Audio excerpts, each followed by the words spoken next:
let me please invite the Pavel from JetBrains, the ICPC champion. And as you know, we don't have any former champions. So Pavel is the current champion. And I'm really looking eagerly to the talk. And the topic of Pavel's talk will be the fun stories and practical tips from the ICPC World Champion.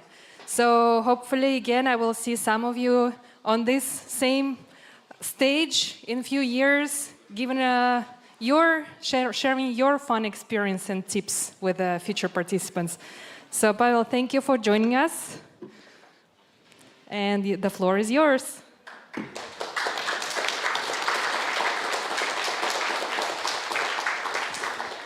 Hello, everyone. So the lecture is called Fun Stories and Practical Tips. And when I prepared it, I actually wanted to share some fun stories, but after I prepared, it doesn't look very fun, actually, but we'll see. So we'll start with fun stories. They're not that fun as you may expect it, like fun stories, but they're more like enlightening stories, I would say. So these are some stories from my contest experience again, I started programming contests when I was in middle school, so it was like 30 years ago, so it was a long time ago. So I had some stories, and I picked just two of them. Okay. So the first one is from Google Code Jam 2010. If you remember this competition, it was like 14 years ago. And the story is not about how I won this competition, because I didn't win this competition. Actually, Yegor won this competition. We have a winner of this competition. It was before Gennadi's era, so you actually can win Google Code Jam at that time. The story is not about how I win this competition. Story about how I advanced to this competition, because it was actually challenging for me to advance to the World Finals. And I won't tell you about round 2 and problem bacteria in this competition. I'm sorry about this story. It will be a long story, and I need to explain you the problem. Okay, but you all are competitive programmers. You love problems. You like okay. So let's talk about problem bacteria. So problem bacteria look like this. You have an infinite grid, and every cell at every moment is either dead or alive. And they perform like a simple cellular automaton, like Game of Life, but much more simple. So we have these rules. We look at the two neighboring cells above and to the left. And if both the cells are alive, then in the next step, our cell also becomes alive. And if these both cells are dead, then in the next step, our cell will die. And we just perform the steps over and over again until all the cells become dead. And it's easy to prove that if you start from any initial configuration, then at some point, eventually all cells will die. And the question is to find out how many steps will pass before all the cells will die. So you have some initial configuration. Initial configuration looks like this. So you have some set of rectangles. So initial configuration is like union of all these rectangles. And from this initial configuration, you need to count how many steps will this system live until every cell will be dead. Yeah? Okay, it's kind of like this. Okay, briefly, that's the problem. Very nice problem, actually. So what is the solution for this problem? So if you look at this picture, actually, you may have some idea of what's going on. So if you look how cells are dying, so they're dying in like diagonal fashion. So they are dying like diagonal by diagonal from left top corner to bottom right corner, like this. And it's actually true for it turns out it's actually true for every connected shape. So if you take any connected shape, you can prove it stays connected after every transformation. So if you look at any connected shape, you may easily calculate the lifetime of this connected shape.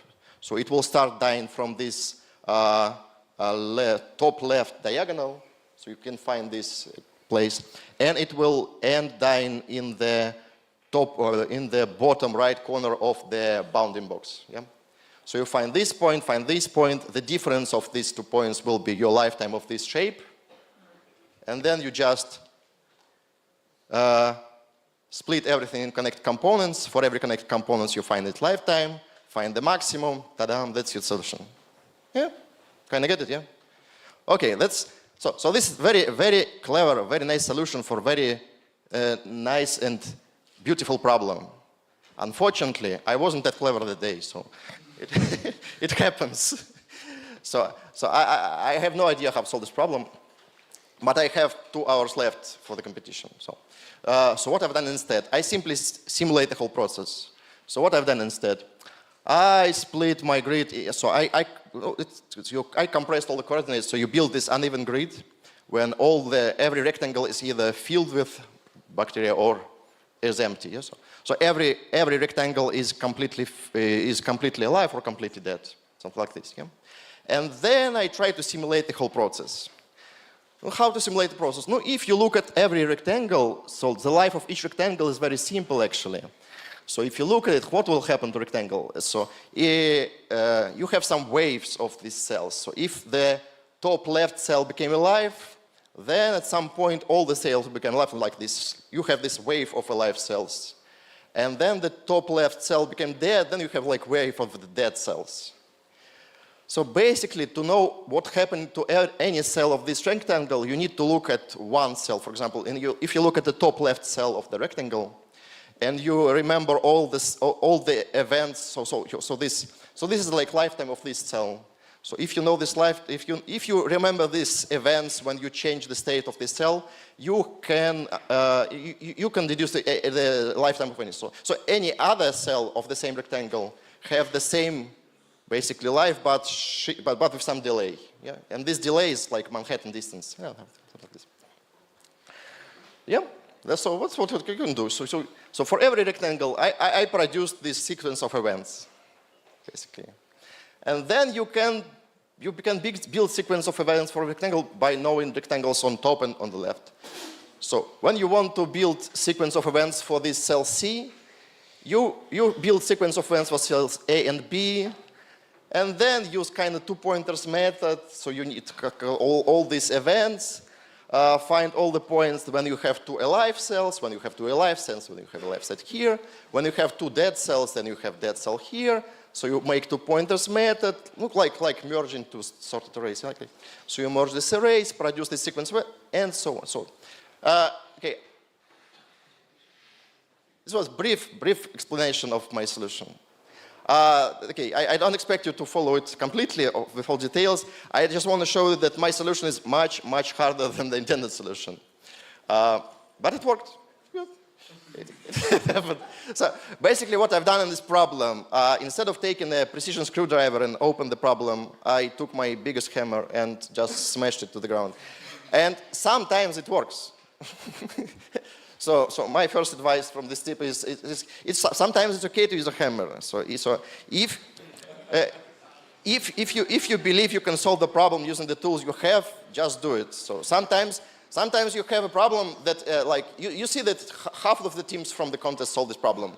So but you know how to solve the problem using like I don't know persistent trips. If you know how to solve using persistent trims, you're confident you can do it. No, just do it. Okay, maybe your solution is not the easiest solution for this problem, but if you're confident enough, you can implement it and it will work. Okay, do it. Okay. Another thing, another thought in the same direction is that in this competition, the rules are so your solution considered correct if it passes all the tests in a given time limit. That's all what's important. Nobody cares what's inside the solution. So if your solution manages to solve all the tests in given time limit, it's fine. Nobody cares how you did it. Okay. Good. So that's the first problem. That's the first story from the lecture. So second story is actually much shorter. For the second story, we need to go to Google Code Jam 2018. So both my stories about Google Code Jam.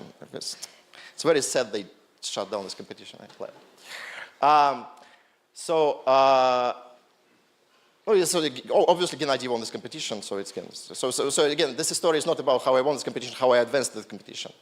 And the story how I advanced to World Finals in 2018 is actually like this. So in round 3, they had 4 problems like this.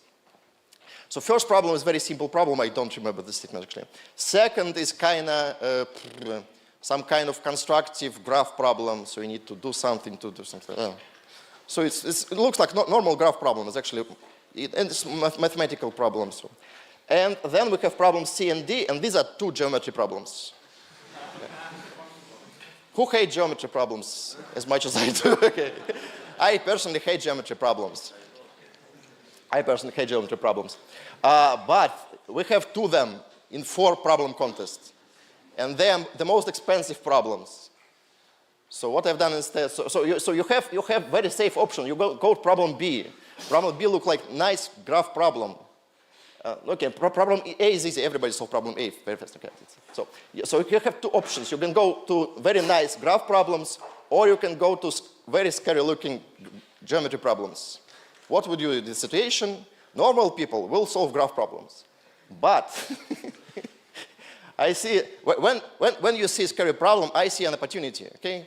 So I see that everybody will hate this problem.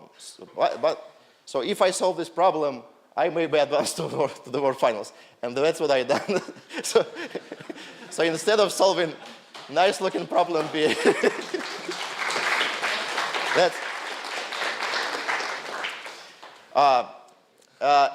again, my idea is also, the moral of the story is very simple. So you don't need to love this problem. You should solve them. So problem are not loving. You take the problem, you solve the problem, you go to the world finals. That's the plan, okay? And that's not only for geometry problems. So mostly people hate geometry problems, but not all everybody. So some people hate like combinatorics problem, when you need to calculate some strange thing, modular some prime. Okay, it doesn't make sense to calculate this thing, but okay, so you don't need to, you need to like this problem. You need just to know how to solve it. A second story is about the same contest. I have another story about the same contest. I just remembered it before. So about the last problem of the contest. The thing is that when I first implement the solution, so you have a big, pretty long solution about some geometry involved. Yeah? So, and you submit solution, you get the wrong answer. What you usually do when you have wrong answer in geometry solutions? You think on some big number of tests, you think, okay, maybe I have some precision problems. So maybe I need to rewrite my geometries from floating point numbers to integer numbers to avoid all precision problems. The problem was my solution was already implemented in integers, so I cannot do it. So what I've done instead, I do something, I do the opposite thing. I rewrite my solution from integers back to floating point numbers. And actually work. I still have no idea why it works. So I probably have some overflow in the middle of my code. I didn't find it yet, but it's okay. Sometimes it happens. Sometimes you do some strange thing to make your code pass the tests. Yep. And my point here is very simple. That if you don't know what to do, just do something. So, especially when you're losing, when you see that you're losing the contest and you still have time, just try to do something. Okay? It's always better. If you do nothing, your score will not improve. That's the point. Okay, these are 2 stories from my past. Now let's go to the tips. So I actually copied this part from my Dwerg presentation. So if you're from Dwerg, sorry, you already saw this, but I will repeat it because I think it's important. So first tips are about your teamwork. So team communication is very important because you have 3 people in the same team. You solve the same problems. Some beginner teams try to split problems among them and every person solve their own problem. It works for the simple problems. It doesn't work for complicated problems. For complicated problems, it's actually usually thing is that problem involves several ideas and you need to find these ideas. And you have 3 people that one person may find one idea, another person will find another idea, then you combine these ideas, get your solution. Happens all the time. Yeah. So in one of the contests not so long ago, so we had some problem and one of my teammates said, okay, we need to split objects into groups and minimize something. Maybe it is a minimal cut problem. And nobody had any idea why it's problem minimal cut, but then we have some direction to think. And then at some point, another team member found what minimal cut you actually need to find. So it happens. So if you have any idea that nobody said aloud, just say it aloud. Maybe someone else will follow and find a solution. This is mostly about time management. So especially in beginning teams. So it usually happens.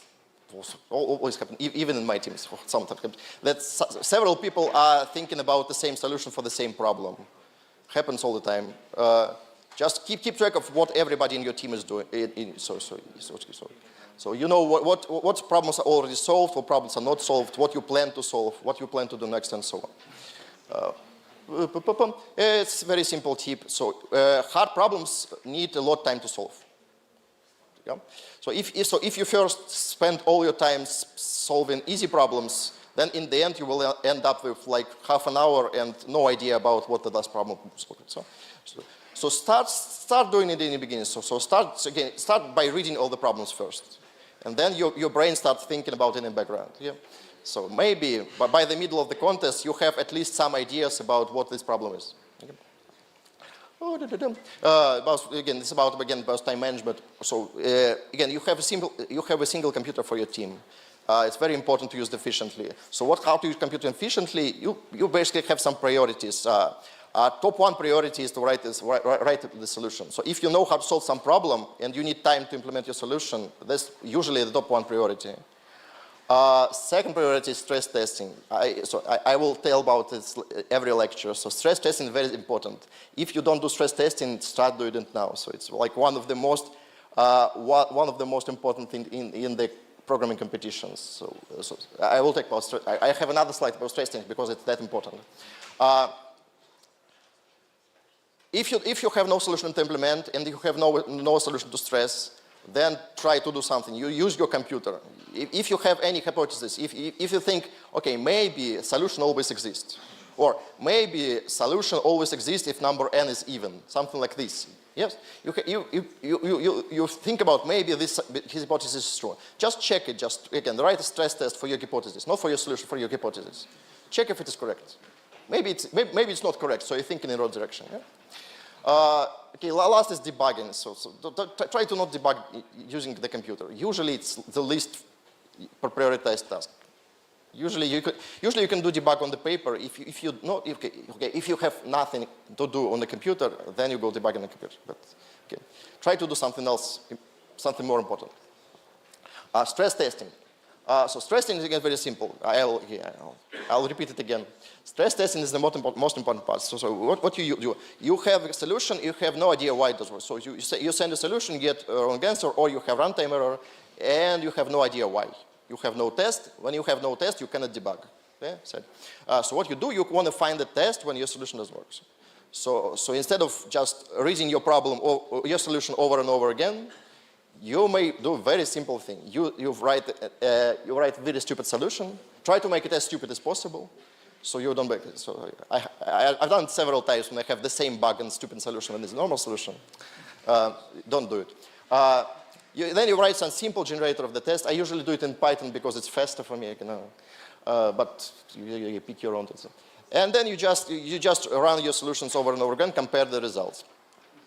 Sometimes, if you have runtime error, for example, you don't need stress test. You just run your solution until you get runtime. You should just check that your solution that doesn't fail when you run it. Yeah. Very powerful technique. Okay, we do it almost every contest, and actually several times per contest usually. So every time we have. That's why I push Igor every time to write a stress test when he gets wrong answer. So you do it. I usually do it even before I read my solution. So I get wrong answer. I get okay. It's easy to write a stress test. Let's write a stress test. Then we will find the bug. Again, I was stressed. And in the end, I have several small tricks. So first trick is very simple. So sometimes people submit solutions, then wait for the outcome, and then get wrong answer, and then print solution to find the bugs.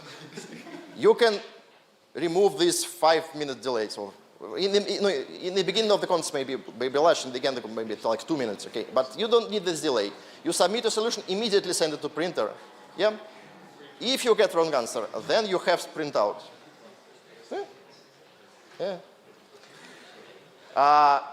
Second is very simple. It's mostly for the pro teams. I don't know. So at some level, you get to the point when you solve all the problems, but the computer is busy. So you don't. So So like the bottleneck of your performance is is your computer. So what you can do, you can prepare before you go to the computer. So you solve the problems, but before you go to the computer, you write your solution on paper. Look like sometimes I write just the lines of code. So it's faster for you to implement a solution when you go to the computer. When you finally get computer time, you can implement your solutions in much faster when you already have them write it on the paper. Oh, that's my friend. So, people stopped doing it at some point. I don't know why. It was a thing when I was young, but then people just stopped doing it. We don't do it because we don't care about penalty time usually. Yeah, we decide we will not care about penalty time in our competitions, but you should care about the penalty time. Yeah. So what is the idea again? So when you submit a solution, you get very small number of information. So if you have like wrong answer or okay, it will give you one bit. So it's not very accurate. Okay, I understand. It's not how information theory works. But again, stay with me. So the idea is to get more information for every submit. So when you have wrong submit, so you submit your solution, you have wrong answer. This wrong answer doesn't give you a lot of information. It says your solution is not correct. On some tests, it's not working. What part of your solution is not working, you don't know. So you may mark different parts of your program with different outcomes. So you may put something like this to get runtime error, put something like this to make time limit. And then, depending on what outcome you get, you know which part of your program doesn't work. For example, you need to construct some sequence of moves that produces something. And you make not more than 1,000 moves. Yeah? So you make assert that if you have more than 1,000 moves, you do one outcome. If your sequence, if you make invalid move, you make another outcome. If your sequence of moves doesn't produce the desired outcome, then you have it second. So you mark several possible problems with several possible outcomes. So you have more information for every submit. Very simple problem. Yeah, and the most important advice, again, from all this lecture, again, it's like, the most important advice I can give you is actually just to have fun. Okay, it looks silly, but again, this is a, all this event is mostly to to have fun. So yes, we have some prizes. Yes, we have some of you are well advanced world finance and so on. So you have reasons to have a good performance. But if you don't have fun while having good performance, it doesn't make sense. So it doesn't make sense to take part in all these competitions if you don't make fun out of it. Yeah. So try to make fun. Try to find new friends. You have a lot of beautiful people here. So try to make new friends. Try to have fun solving problems and so on. Okay. That's all from me. Thank you.